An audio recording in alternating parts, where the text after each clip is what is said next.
and welcome everybody to another episode of The Final Yard here on the 5 Reasons Sports Network. I am your host, Louis Sung, and joining me is Eric Weideke, who is here I'm here to tell him that he should not have tempted fate in the pregame show because look what happened. I told him, I tried to stop him, ladies and gentlemen. I tried to stop him. It didn't work out, unfortunately, but we'll get into everything that happened during the Miami Dolphins 30-15 victory over the Houston Texans. But before we do that, let me just go ahead and mention one more time that our sponsor for this show, as with all of our shows, is PrizePicks.com. PrizePicks.com is the revolutionary fantasy platform where you can pick up to 2, 3, or 4 different players, and now we can even go up to 6 different players across professional sports leagues. If that's the NFL, you can do that. If it's the NBA, you can do that. Major League Baseball, you can do the World Cup. You can do boxing. You can do lacrosse if you want to. All you have to do is choose the over or the under on those individual players' fantasy projections, individual stats, point projections. They'll give you freebie picks. They'll give you protected picks like the one that I did extra today. If I bet $20, and if I don't win, and they'll give me the $20 back via promotional funds. So they are doing everything that they can to show you just how amazing they really are. They do really help out the common player. So just like me.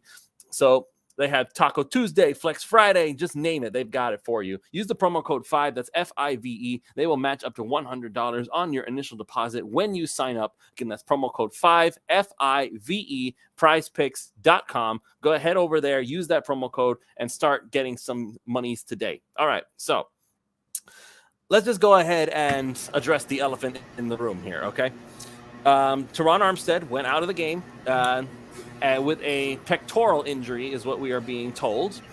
Brandon Shell went in, and immediately, and I mean immediately, things looked terrible. Tua gets sacked on 3 straight plays. Eventually, he gets benched for Skylar Thompson for his own sake. And just if you happen to be in the Miami Dolphins OnlyFins, then you would know that currently the initial thoughts regarding Teron Armstead are not good. There are going to be a lot of scans. There are going to be a lot of checking to see if the reports that they are hearing are going to be true or false. We are hoping, obviously, that things are false. But it's looking more and more like he did actually tear his pec, which means his season would be long time. He would definitely be over. No Teron Armstead for the rest of the year. And given that Brandon Shell is the backup left tackle right now, and because now Austin Jackson also re-injured his ankle, so that would mean your tackles would be Greg Little and Brandon Shell coming next week when you're facing off against the San Francisco 49ers, which is definitely not ideal. So we have a situation here, folks. It's not looking good. I'm sure the Dolphins can still string together enough wins to make it to the playoffs, but they're going to need a massive boost from somebody if they are going to be able to make this playoff matter. Yeah, I mean, the first thing that I will say is that I was shocked to see Austin Jackson replace Brandon Shell as a starter at right tackle to start. I really didn't think that they were going to touch the lineup because ideally, I mean, honestly, I guess my initial inclination, I didn't even know Jackson went down with the ankle injury. I hadn't seen that. Because my initial inclination was actually going to be to put Jackson at left tackle and move Shell back to right. And maybe, Brandon Shell just looks a lot better at right tackle than left. But now you're in a really, really bad spot where you're looking at either Greg Little or Brandon Shell. Obviously, Liam is still hurt, so he's off the table there. This really does put a damper on a 15-point victory. I know all of us had predicted more than 15 for the victory, but obviously, Teron Armstead goes down, Brandon Shell takes over, and he is just plays some of the worst offensive line that I've seen in a long time. Just on play after play, getting beat consistently. It's right now I think the focus is just hope for the best in terms of the injury news, and then whatever adjustments need to be made. I don't know how you adjust without Armstead. I know we had talked about in the midseason review, we kind of hey, well, who's the most important player to the offense? Who can you afford to miss more, Tyreek Hill or Teron Armstead? And it sure seems like we're going to test the Teron Armstead route there. I mean, I'm pretty sure I said that Teron Armstead was the more important player compared to Tyreek, because again, as much as Tyreek is capable of doing, if you don't have Teron Armstead protecting Tua Tagovailoa, it's an instant. We literally said it during the pregame show. We were giving credit to the offensive line for doing what they were doing, and Teron Armstead was the main reason behind that. You lose him, and all of a sudden, this offensive line goes right back to looking like the worst offensive line in the NFL, and it's drastic, the difference between the two. So now what does Miami do? Well, obviously, the hope is that their initial instinct was to put Brandon Shell in at left tackle, which tells me that coming next week, because I'm based on what we're hearing or initially, it doesn't look like Teron Armstead's going to be coming back anytime soon. But I guess his average every year is to play 10 games. So I guess we reached the 10 game limit with Teron Armstead. So with that said, that means Brandon Shell's likely going to be the left tackle moving forward. We are hoping that Brandon Shell will be able to look better than he did coming off the bench cold and on the wrong side of his offensive line, because up until this point, he's been playing right tackle. Now, I agree with you at this point. I think the best thing for the Miami Dolphins to do would be to go ahead and put Brandon Shell back to right tackle, where he was actually looking like a decent player, and then take your chances with Austin Jackson at left tackle. But now we don't even have Austin Jackson. So that's kind of a problem. So here's our next question. Do we move Liam Eichenberg to left tackle? Do we trust in Greg Little to get the job done? Because you got to remember who's coming up next. Nick Bosa is playing for the San Francisco 49ers. That is no slouch. That is not Jerry Hughes in the twilight of his career. That is somebody who will absolutely wreck Tua if he is not 100% on his game. Which, by the way, for everybody who was saying we needed to bench Tua, I admire the tenacity Tua had to stay in the game and try to clean up his mess, because I'm sure he will readily admit in the post-game conference is that things were not exactly firing on all cylinders, even when Armstead was in the game. There were some things they wanted to clean up, plenty of drops that didn't need to happen. So we can call it rust, lack of execution, whatever you want to call it. And it's pretty sad that we're talking about like things like this after a 30-15 victory over the Texans. But I guess the reason we're upset is because we were all expecting at minimum 35-10 or something along those lines.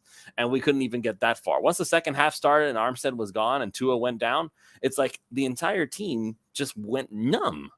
It's like even the defense couldn't really get anything done up until that last play with Verone McKinley. And that's concerning, that the whole morale of the roster just fell off a bridge the moment Tua went out. And this is where this is one of my few critiques of Mike McDaniel.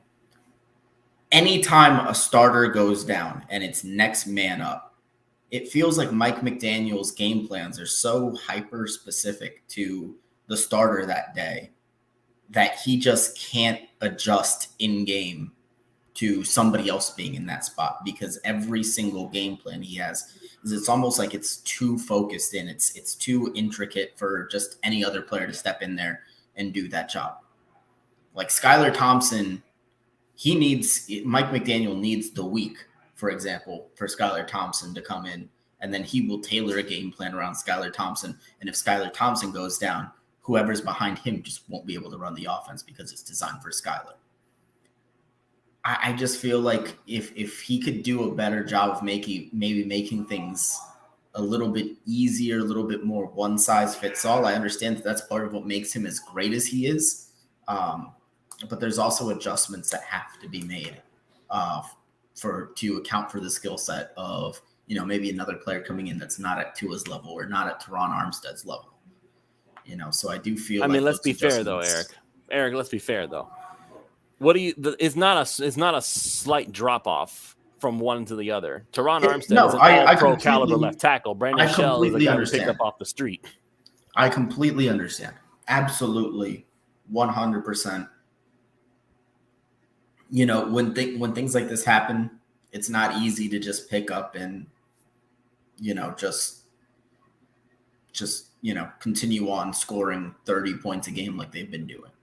I understand that. But at the same time, you were up 30-0. It looked like Alabama versus some FCS opponent in the first half. And for that to switch so drastically in the second, even with injuries, just doesn't really sit right with me. No, at that point I understand, but again, it's like talent players matter, and I think Mike McDaniel is playing to that skill, to that scheme, is that your players, whoever they are, they matter. And if you make game plans specifically designed to make them, this is what it's called, and we've complained about Dolphins coaches in the past not doing this for so long, is that you try to make the scheme, people keep trying to make the players fit the scheme instead of the scheme fitting the players. Well, I guess there's a downside to that too, because as you alluded to just now, when one player goes down, the other player doesn't seem to be able to get the picture because the scheme wasn't built for him. It was built for someone else. And Mike McDaniel, the thing about his genius is that he is able to make game plans specifically designed for the players that he has going for him. If he knows he has Tyreek Hill and Jalen Waddle and Tua Tagovailoa and Teron Armstead and all those guys going in, he's going to make a game plan assuming those guys are going to play. And so with that in mind, and I see that Eric is currently in the spinny circle of doom here. I don't know if that's because of me or because of him, but I'm just going to keep talking. Right now, what the situation is that if those guys go down for whatever reason, now you're running into a situation, and I welcome Jacob Michelle to the show. I guess you're replacing Eric since his loading happened. Yes. Okay. So anyway, as I was saying, what we've been alluding to was that with Tua Tagovailoa and with Teron Armstead and Tyreek Hill, like all those guys are designed to create that offense. Now, if you take one of those pieces away, then suddenly, the puzzle's not complete. I think of all the players that we could afford to lose, Tyreek would probably be one. That would be number one we could afford to lose because we still have wide receivers who can get the job done. Jalen Waddle's still there. River Craycraft obviously can get the job done. You also have Mike Gesicki, who's still out there making distractions as a good pace. Trent Sherfield's still there. So those guys know the offense. They can get the job done. Teron Armstead, though, it's hard to replace that and assume that everything is wonderful. Tua went down. Of course he's going to not look as good. This is the same thing that we said in the pregame show, is that once you lose your trenches, it's very, very difficult for your offense to function. And even though you can maybe look at Mike McDaniel saying, well, why can't he adjust to backups coming in? I mean, there's a reason those guys are starters and the other guys are backups. Teron Armstead is an all-pro caliber left tackle. Brandon Shell was not on a team until we pulled him off the scrap pile and said, we're out of bodies. You go out there and do your thing. And we happen to get lucky that he looked as good as he did. And so now, here we are in this situation. If we are going to expect Tua to continue his MVP caliber season, there's going to have to be some level of blocking. Because if you snap the ball and you've got three guys coming at you, which is exactly what happened the moment Armstead went out, your offense is not going to move. It's just not going to move. And Tua is going to hit the ground more often than not, and you better be prepared to hold your breath a lot because he's going to get hit. Because, again, it's not about getting next man up. At some point, you have to look at the players and be like, there's a massive drop-off there. Just like there was a massive drop-off between Tua to Teddy Bridgewater to Skylar Thompson, and it keeps going down from there. You can't get in much worse than that. And it showed because, yes, Skylar Thompson went in the game. Teddy Bridgewater has his knee injury, and Skylar Thompson went in, and to be perfectly frank, he looked terrible. He looked like a guy who the scheme was not built for. What is Skylar Thompson's game? I don't know what Skylar Thompson's game is. We may never know. It looked like we were going to find out what his game was with the Minnesota Vikings, and then he went down, Teddy Bridgewater went in, and now Teddy looks unprepared because it's not his scheme. It's not his scheme. So you can't have it both ways. That's what I'm saying here. If you want a coach who's going to get the most out of his players and create schemes designed on making them shine the brightest that they can, well, you better be prepared for when the players that go in to replace them don't look nearly as good because that scheme was not designed for what they do best.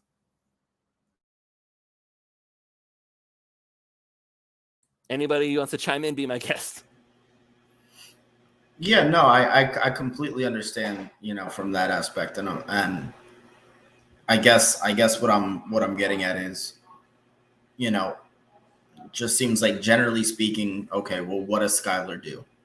Um, I think in the Vikings game we saw that he can throw on the run pretty well, especially when he's rolling out to his right. He moves around pretty well in the pocket. He's got a big arm. The deep ball to Waddle that he threw, honestly, probably could have been caught by Jalen Waddle, but it would have been a tough play regardless.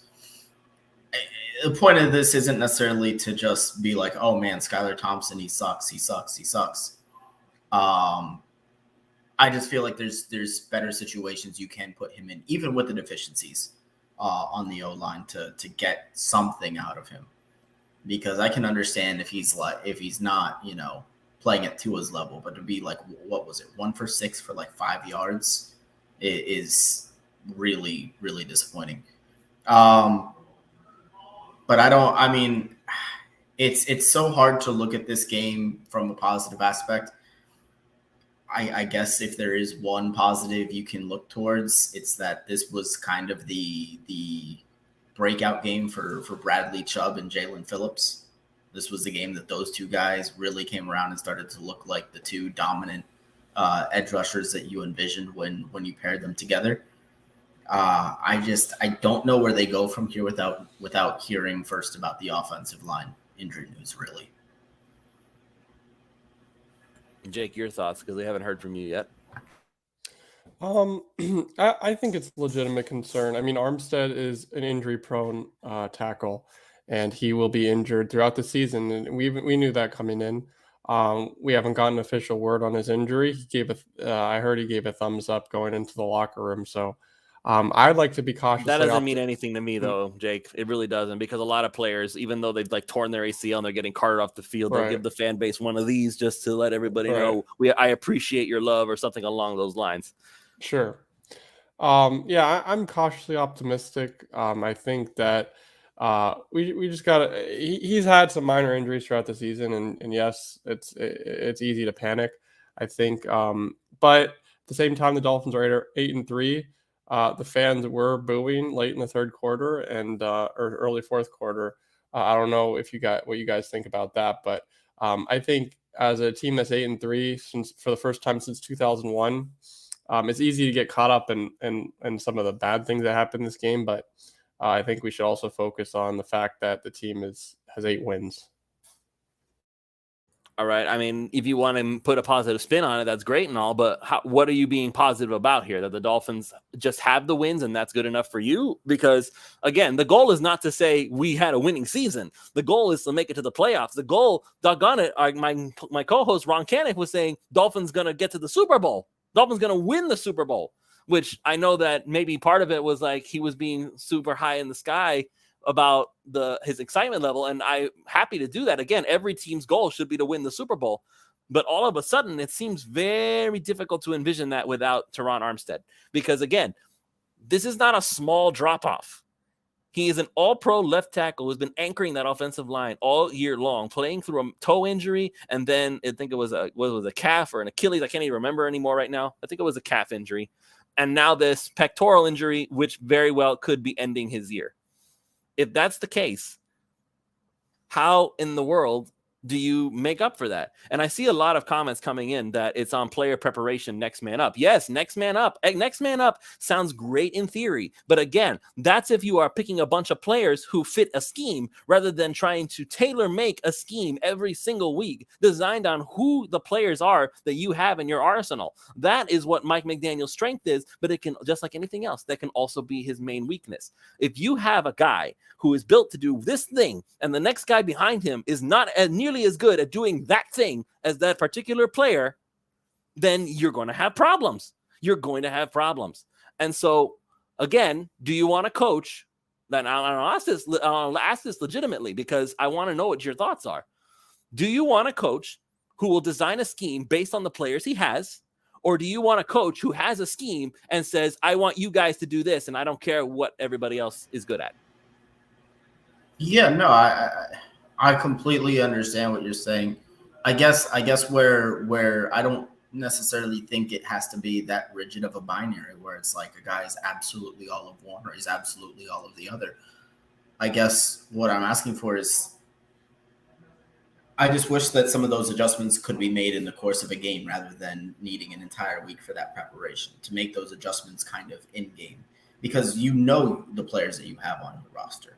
I know Mike McDaniel can evaluate talent. I know he can because he pointed out, hey, let's go get Trent Sherfield. Hey, let's go get Jeff Wilson Jr.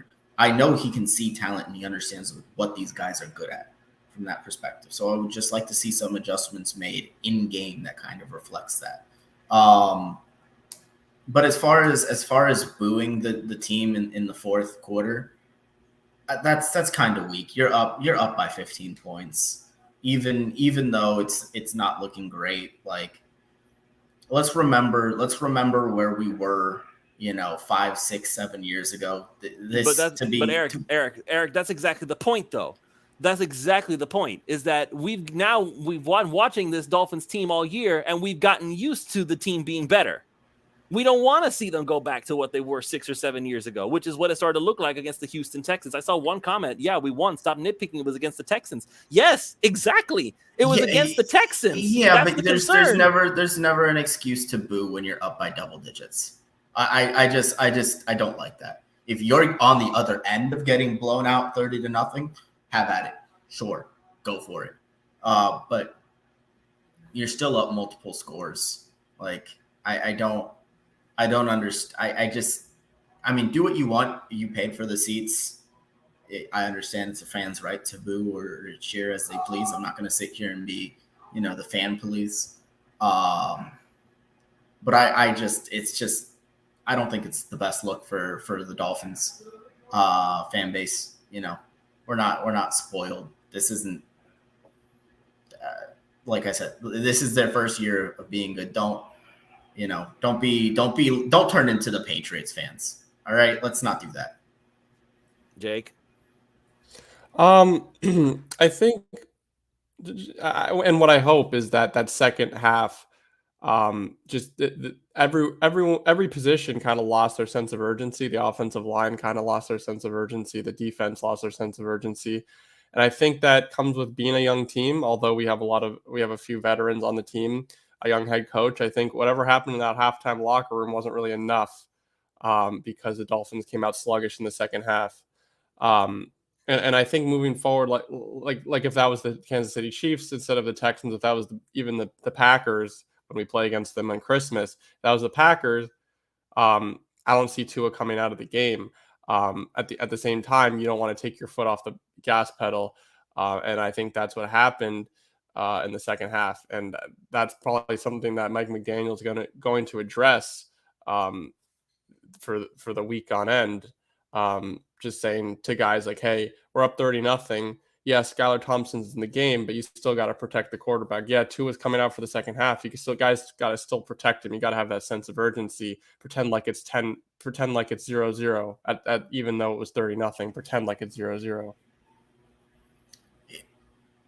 I don't know if they really took their foot off the gas so much as their foot was forcefully ripped off of the gas in this one. Had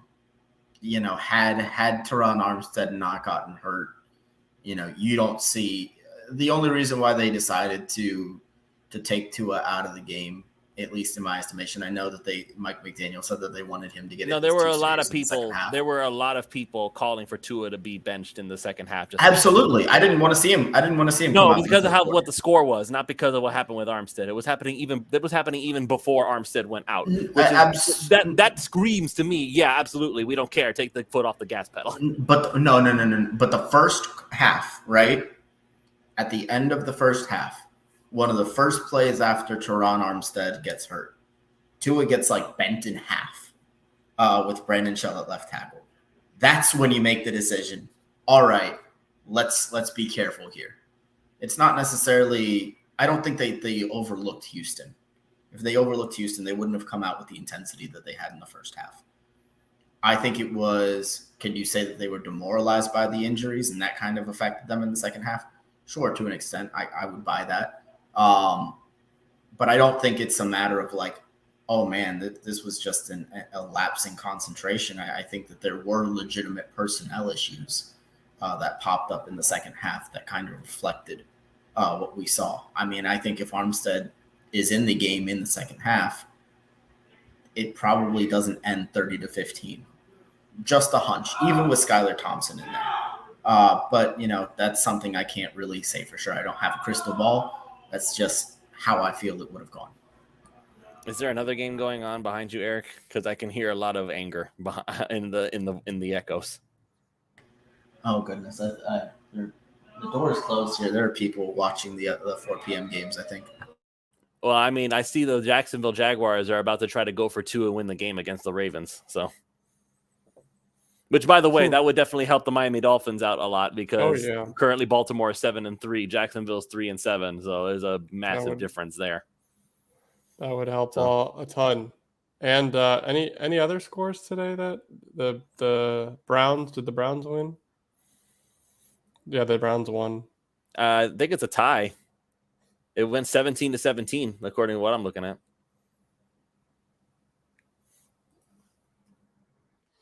Anyways, yeah, I just, I might have to disagree with the point that the Browns won, yeah. I might have to disagree with the point that the injuries demoralize them. I think the Dolphins they're kind of new to the whole blowing teams out thing, and they're not used to it. So, Luis, let me know if you disagree with me here, but maybe the Dolphins just don't know how to blow teams out through 4 quarters of football. I mean, what does that imply, though? That the Miami Dolphins, again, does that mean they took the foot off the gas pedal and basically started playing not to lose once they went up a decent amount of points? Is that what you're trying to say? Yes.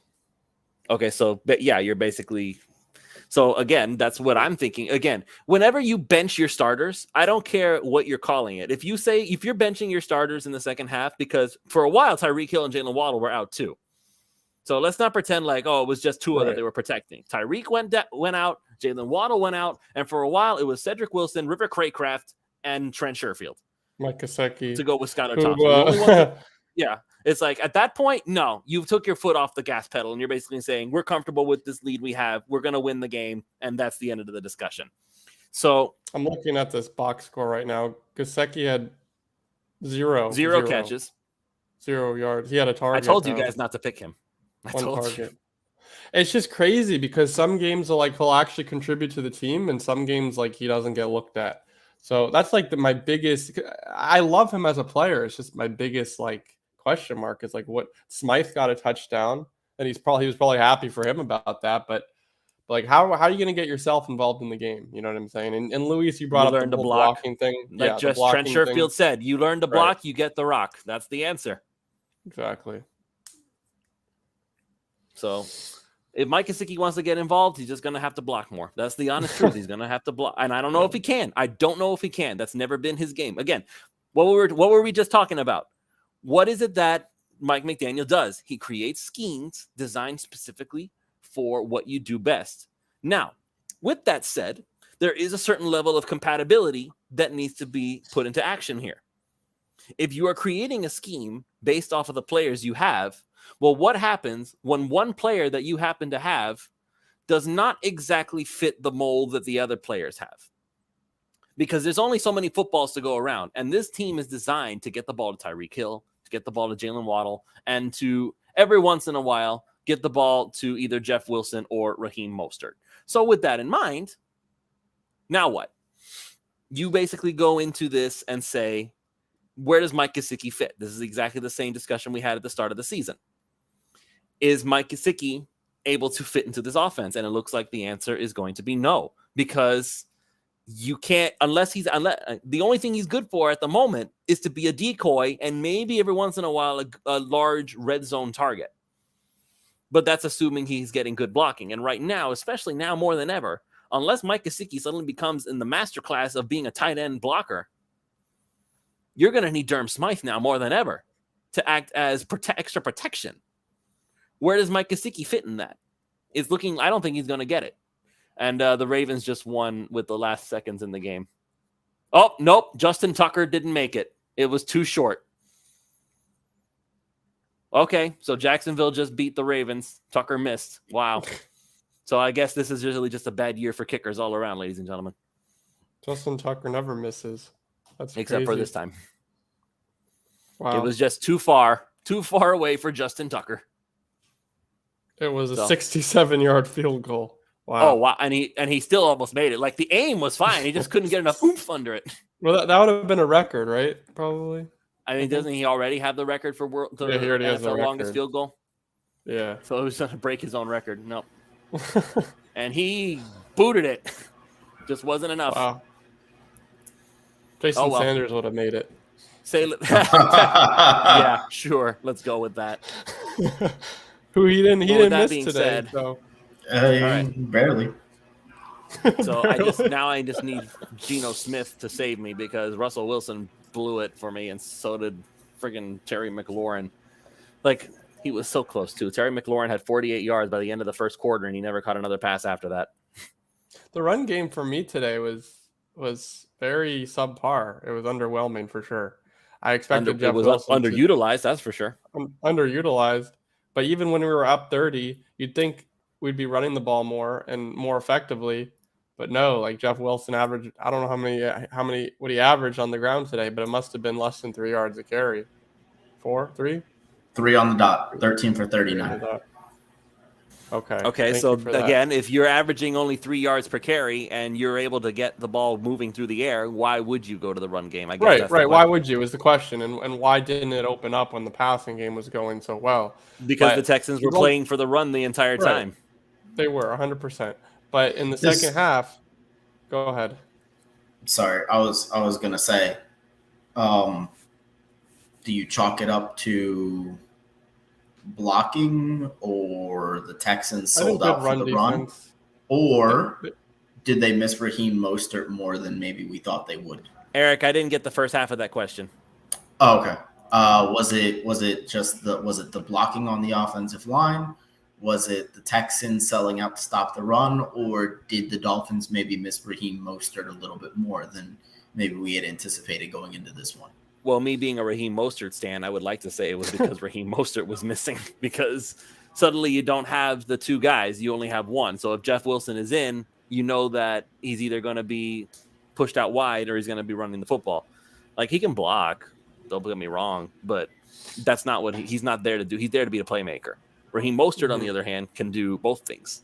So having the threat of both guys is a lot different than having only one of those guys. Myles Gaskin came in and did what? Like, he ran hard. I could see his legs pumping. He just wasn't getting very far. Right. So part of that, is because the Houston Texans were selling out to stop the run. They weren't doing much against the pass. They were basically saying, listen, Tua's going to do whatever he wants. Just let him either make the mistake himself or we'll just have to pick and choose our spots. And even still, Tua did a pretty darn good job all the time he was in there. The only time things went right. His first few possessions, I was at the game today. His first few possessions, the DBs were lost. Right, when Tua had the ball, they were lost. They were confused. Tua was picking the defense apart, and until Rob Hunt kind of stalled that first drive or whatever. But I mean, it was unfair. That's how I described it in the first half of the game for the offense. It was unfair. The Texans simply couldn't guard Jalen Waddle or Tyreek Hill, and they seemed lost. They seemed really lost out there. So, I mean, they did their job in the first half. They came off the bye, and there's always the question that whether the team is going to pick up where they left off, and they did pick up where they left off for the most part in the first half. And you see it with a bad defense, like the Texans do have a bad defense, a bad secondary. Tua exposed it, and you could the defense was significantly. They showed it very, very mad. They showed a lot of emotion because Tua picked up right where he left off. I'd say. Oh yeah. Jerry Hughes kicking over the Gatorade cooler is enough emotion to show that the Texans were upset with what was happening. Yeah. Any concern about Jalen Waddle's sudden case of the drops this year? Is it really that sudden though? It's not that sudden. No. It's not. But it is an unfortunate flaw in his game. See, that's the funny thing. And this, I can't believe I'm about to do this, but I'm about to go back on my Jakeem Grant soapbox. It's like when Jakeem Grant was dropping passes, everybody said Jakeem Grant was the worst thing ever in the world. Jalen Waddle drops passes, we'll forgive it. Jalen Waddle also gets open very consistently. Okay, fine, but catches okay, but let's do this. Here, let's do this experiment. What would Jakeem Grant look like in this offense? He'd be running open too. You can't tell me that kind of level of speed he'd be open.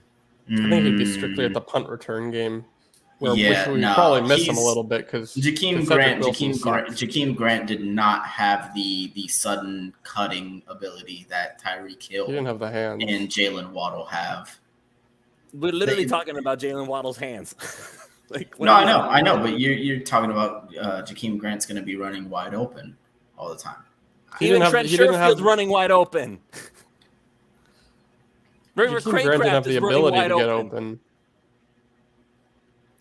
And I'm not saying that to take anything away from Tua. I'm saying this is what Mike McDaniel's doing. He's creating a scheme designed around the players that he has. Jakeem Grant would look great in this offense too. Because I'm so sorry, Jalen. I am going to formally apologize to Jalen Waddle because I talk about him dropping 2 passes and all of a sudden Lewis is turning him into Jakeem Grant. So I do apologize to Jalen Waddle for that. He dropped 3 passes today. Tell me the truth. If that was Jakeem Grant instead of Jalen Waddle, we'd be eviscerating him right now, wouldn't we? No, we'd be saying how well he played because of the stats that he did put up. We'd be like Jalen Waddle did get that one good. He got that one impressive grab though that made up for a couple drops. No, if Jakeem Grant had the game that Jalen Waddle had today, we'd be like, man, this is a Jakeem Grant breakout. Uh-huh. Like, let's be honest. It's easy to say that now. Serious. But in any case, let's not go into old players. Let's talk about what we got coming up. San Francisco. And we're at San Francisco. It's not like we're at the home team with the Hard Rock Stadium. Mm-hmm. We did all of a sudden, they look a lot scarier than they did a week ago. Their defense is good. It's going to be a real test for the offense, in my opinion. Their offense is very up and down. It's very up and down in the way that... Are you talking about the 49ers offense or Miami's? The 49ers offense. Jimmy Garoppolo 1 week looks like a startable quarterback, a startable QB1, and the next week he looks like should be benched. So it depends what kind of Jimmy G we get next week, in my opinion. Yeah, I mean, the thing that I'm obviously most worried about is the 49ers defense. Mm-hmm. Especially if the Dolphins have to go there, a man down on the offensive line, possibly even 2 men down on the offensive line now between Armstead and Jackson. As far as the defense goes, I do think that the defense is starting to kind of round into form a little bit. Obviously it's the Texans, but they kind of did what you wanted them to do. They forced a couple of turnovers. They started to kind of right that wrong a little bit. Bradley Chubb, Jalen Phillips started getting to the quarterback a little bit more. They did a good job of pretty much shutting down Dameon Pierce. And the Dolphins' handling of the run game on defense against San Francisco is going to be extremely it's going to be extremely interesting to see, because I know the fact that the Niners don't necessarily run a traditional run game much like the Dolphins don't. So what they're seeing from Houston is what they saw the last few weeks from Houston with Dameon Pierce and Cleveland with Nick Chubb is going to be vastly different than what Elijah Mitchell and Christian McCaffrey are bringing. But if Miami can contain those 2 guys, I do think that the offense or that the defense will do their job. All right, so I want to go ahead and address this briefly because it's being talked about in the chat. We were talking about players fitting the scheme and or McDaniel making the scheme to fit the players. Tyreek Hill has not shown even the slightest sign that he's frustrated about his lack of touchdowns. And as far as touches, he gets at least 6 catches per game. He's literally on a record-breaking statistical year. So I'm not really all that concerned about Tyreek Hill starting to become a personality problem or anything along those lines. He got paid. They're winning. He's looking good as an individual. Tyreek Hill would have nothing bad to say about this game. He's exactly he's been hyping up Tua since the day he got here, and he's being every proven single right. win. He seems to be more and more energetic. I don't see him really.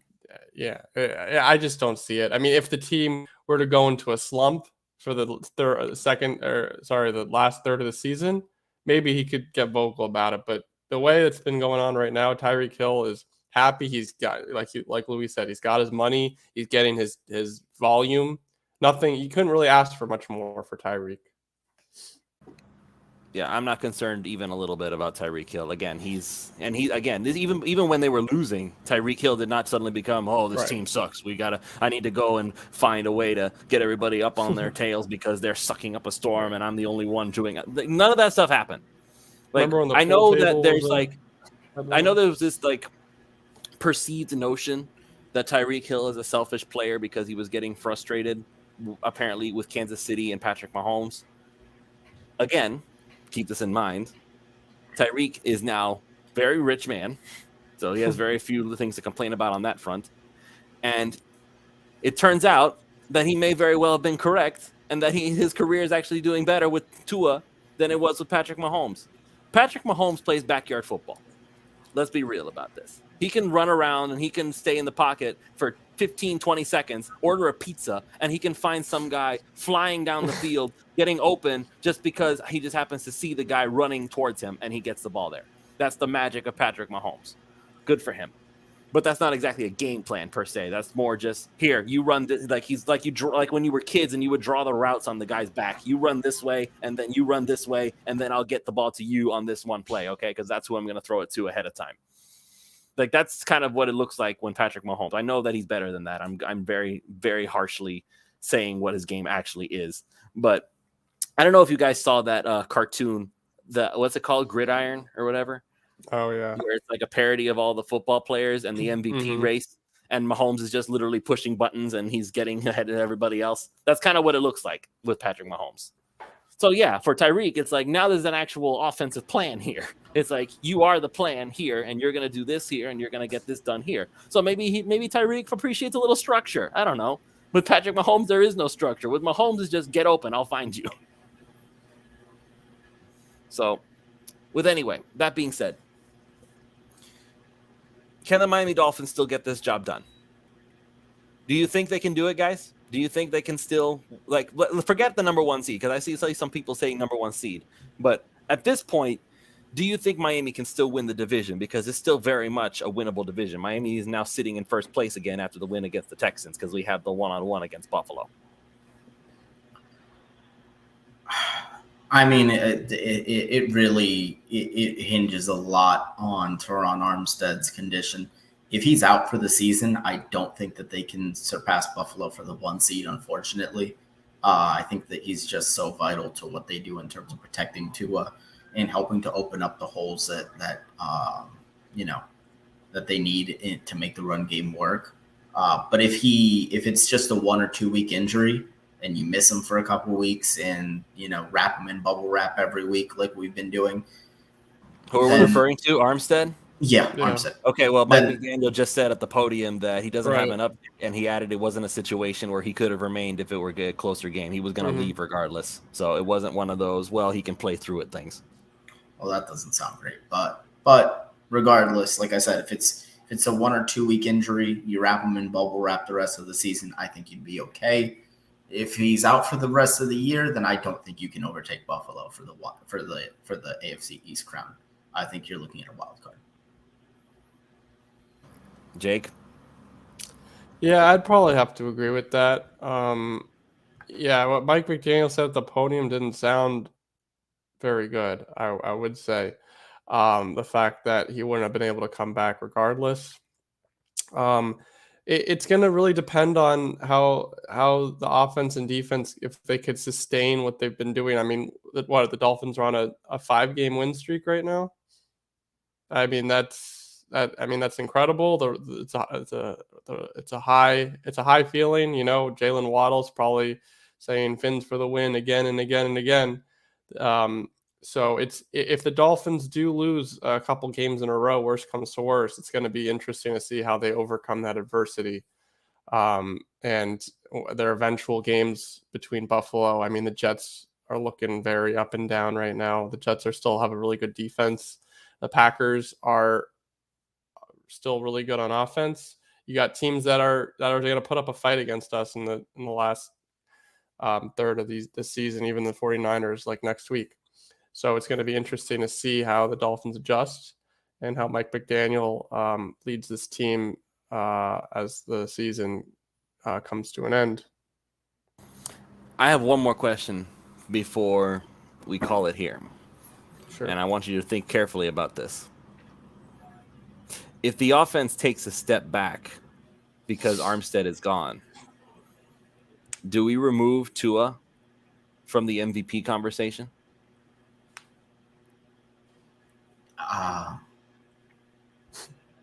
Yeah, probably. And the only reason is like to be in the MVP conversation. Like I don't think we realize how nuts Tua's the run that he's been on statistically is. Like if you take a step back, even then you're playing at like a Pro Bowl level. And then on top of that, you're probably not winning your division. So you're probably winning like 11 games. You're asking him to pass Patrick Mahomes at that point, and I just don't think that can be done without Armstead. Yeah, I mean, your competition. Sorry. No, I was going to say, it's like, do you think that like there was ever a chance that Tua could win MVP, or did you guys already crown Mahomes? I really do. No. I think it's him, and right now it's him and Patrick Mahomes. In my dearest opinion, I think it's between him and Patrick Mahomes. Do I think that if he has a bad streak right now, that he's going to win it over Patrick Mahomes, and Patrick Mahomes continues his trajectory, which is pretty average for him right now? His average play is MVP caliber, and he's obviously playing above average of his normal seasons. But do I think that a regressful Tua will overtake an MVP over Mahomes? I don't think so. No. I really don't think so. Mahomes to me is a front runner for MVP right now. Tua is a close second, and it's just going to continue like that before one of those players screws up or one of their offenses screws up. If one of the big offensive pieces gets injured today, it was Armstead for Kansas City. It could be Kelsey. Who knows? But it all comes down to who could stay healthy and who could stay consistent. And Miami. It was hard for them to stay healthy today because of the whole Armstead thing. And it was scary. It was also scary when Tua got flat ironed today too. So, it's probably what my take would be. Well, I'm going to say about Tua is this, and this is something that I tweeted out near the time that they were arguing whether Tua should be left out or not. What's going to happen next week, again, when the 49ers show up and we're going to end up being the visiting team? This crowd's going to be screaming for 49ers victory, and Armstead's not there.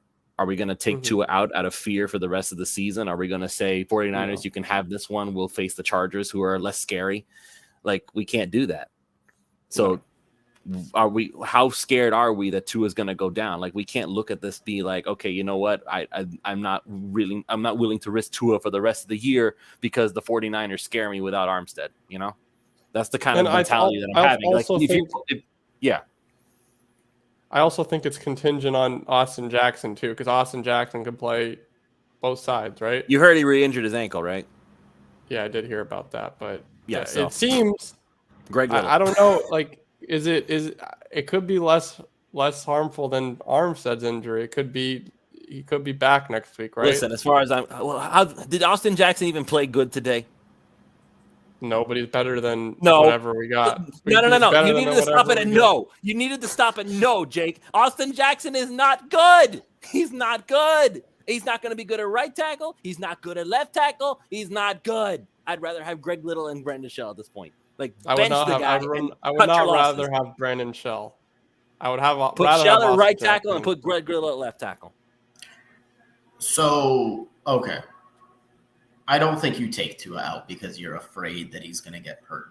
Let's also remember a little bit about who Tua is. Like, he's very good evading pass rushers in the pocket.